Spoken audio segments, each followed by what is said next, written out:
যে সাদা ফুল গাছটায় এক ধরনের পোকা বেরিয়েছে, যাতে গাছটার পাতা খেয়ে নিচ্ছে আর ভবিষ্যতে পাতা হতে দেরি হবে এবং ফুল হতেও দেরি হবে। এই ধরনের যদি কোনো সমস্যা থাকে, দোকান থেকে বিষ এনে মারলে সেটা শুধরে যাবে। পোকাগুলো ঠিক এই দেখো, এই একটা ঝুলছে, এই যে এই ধরনের পোকা, এই যে পোকাটা, এই ধরনের পোকা প্রতিটা ফুল গাছের পাতা খেয়ে ফেলছে।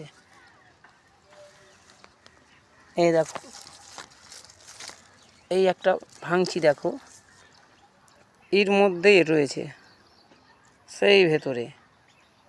তাহলে বন্ধুরা, আপনারা দেখবেন যে কোনো কারণে যে পাতাগুলো হয়, সেই পাতাগুলো ফেলে দিলে হবে না, পুরো ওষুধ